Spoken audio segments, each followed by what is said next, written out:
दोस्तों, पूरा देश नहीं पूरी दुनिया जान रही है कि अभी जम्मू में जो है आतंकवादियों का हमला हुआ और कितने लोग हताहत हो गए, कितने लोग घायल हो गए।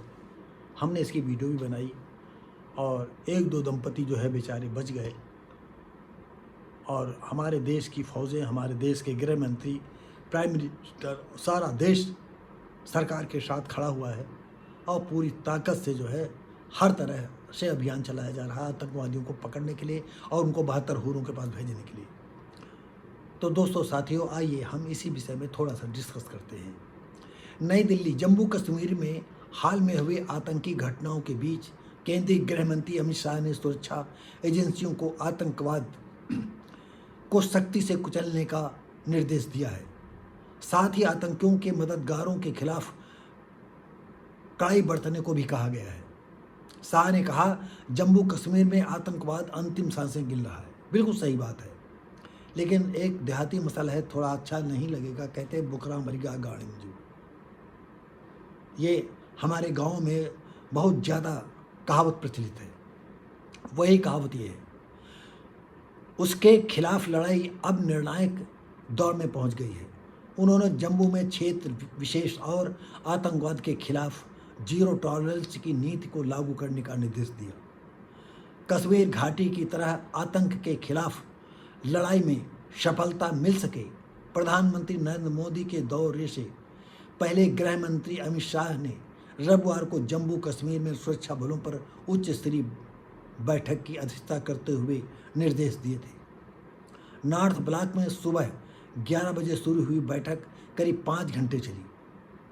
योग दिवस कार्यक्रम के लिए आज पीएम मोदी 20 जून को श्रीनगर जाने वाले हैं।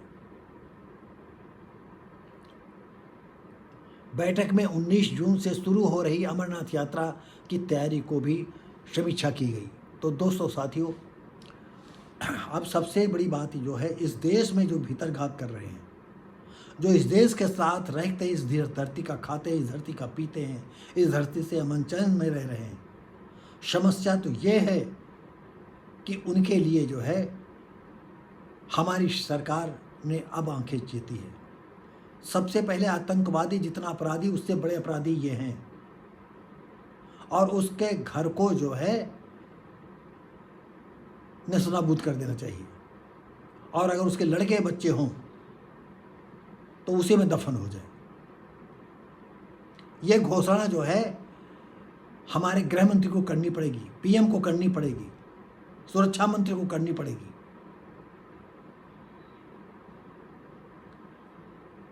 यह घोषणा करनी पड़ेगी कि यदि जो भी आतंकवादी की किसी न किसी रूप में सहायता करेगा तो उसको घर सहित गिरवा दिया जाएगा और जो भी उसमें बच्चे, बूढ़े, जवान होंगे सारे के दफन हो जाएंगे। यह उनकी जिम्मेदारी होगी।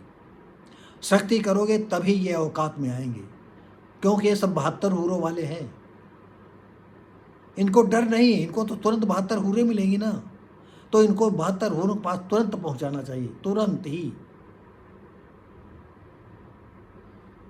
दोस्तों साथियों, बहुत जो है चुनाव में जो है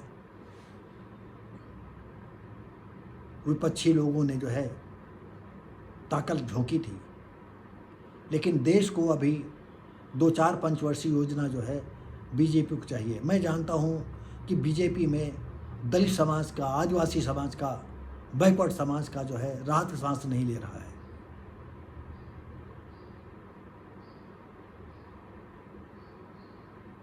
लेकिन ये जो देश के में घुसे हुए विभीषण हैं, इनको सबक सिखाना भी जरूरी है, आतंकवादियों को सबक सिखाना जरूरी है, क्योंकि वो जान रहे हैं कि पीओके पर कभी भी किसी समय भी जो है इंडिया हमला कर सकता है। हमने पिछली वीडियो में बताया था कि भारत हमला इसलिए नहीं करना चाहता है और हम नरेंद्र मोदी जी से ये निवेदन करना चाहेंगे कि जब पीओके पर अपना कदम रखें तो उनकी कट्टरता से कहो कि वो कट्टरता वहीं त्याग कर पाकिस्तान में कर दे। आप इंसानियत वाले जो है इस्लाम को लेकर के आए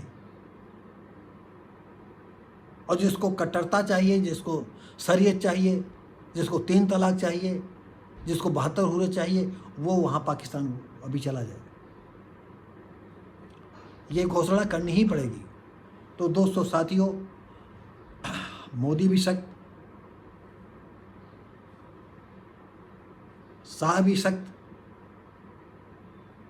राजनाथ भी सख्त, और उत्तर प्रदेश के साथ कई प्रांतों में जहां बीजेपी की सरकार है वहां भी आतंकवादियों का जो है लोहे के चने चबाने के लिए अब वो तैयार हैं।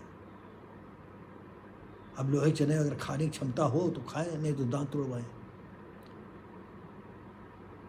और हम फौजियों से कहना चाहेंगे, जब भी अब आप आतंकवादी को जिंदा पकड़ें तो इतना बड़ा पच्चड़ बनाएं इनको, इनके पिछवाड़े से ऐसा डालें कि इनका पिछवाड़ा फट करके 2 हिस्सों में बटे और मुँह से निकालिए, 2 हिस्सों में बट जाए। इनके साथ कोई हमदर्दी मत करिए, कोई इंटरनेशनल कानून मानने की ज़रूरत नहीं है। ये 72 हुरों के पास जाना, इनको भेजो, आपको क्या दिक्कत है? ये 72 हुरों के पास जाएंगे, उड़न खटोला लिया, वो मर रहे करते ऊपर ऊपर सब उनके दूत, उनके अल्लाह के दूत मरे नहीं, बहुत उठाया बैठा लिया, 72 हुरों के पास पहुँचे नहीं। तो दोस्तों साथियों, आतंकवाद को अमित शाह की जो घोषणा है, अब जो है कई ऐसे घुसपैठिए मतलब जो देश के साथ रह करके गद्दारी करते हैं, जो आतंकवादियों की मदद करते हैं, कई लोग ऐसे पकड़े गए हैं। अब उनको ये पता चलेगा कि तुमने देश के साथ गद्दारी की है तो इसका खामियाजा तुमको किस रूप में देखना पड़ेगा। तो दोस्तों साथियों, ये वीडियो अच्छा लगा हो तो लाइक शेयर कमेंट करें, सब्सक्राइब करें और बेल आइकन जरूर दबाएं। और ज़्यादा कुछ अच्छा लगे तो अपने दोस्तों को भेजिए और मुसलमानों से ज़रूर सतर्क रहिए। और आप समझिए कि ये मुसलमान अच्छा है बुरा, ये आप समझिएगा जब बहुत ही दिल का अच्छा हो उससे दोस्ती करिए, और नहीं तो कोई न कोई बड़ा खामियाजा जो है आपको झेलना पड़े। और अपने घर में, कोई नौकरी में, किसी फैक्ट्री में, कोई दुकान में, ये मुसलमान लोग जो है, अगर आप 2 चाय की दिन भर, क्योंकि इनके घर में चाय ना बने, नंगे भूखे रहते हैं, तो दिन में चाय बनेगी, जब वो हाथ पैर तो आपका छूता रहेगा तो खाना भी खिला दोगे, ऐसे वो काम करता रहेगा। लेकिन वो इस्लाम का नुमाइंदा है, ये आप भूलना नहीं। जहाँ उसकी मिलाद हुई, जहाँ मुसलमानों के बीच बैठा, वहाँ उसको फिर इस्लाम का जो है चोला पहनना पड़ेगा। खून में जो है रग रग में इस्लाम शामिल हो जाएगा, और रग रग में शामिल होने का आतंकवादी विचारधारा गैर मुसलमानों के प्रति, उनकी जड़ जमीन जोर ऊपर कब्जा करने की पूरी नीयत। तो दोस्तों साथियों, हम मिलेंगे आपको अगली वीडियो में, तब तक के लिए नमस्कार, जय हिंद।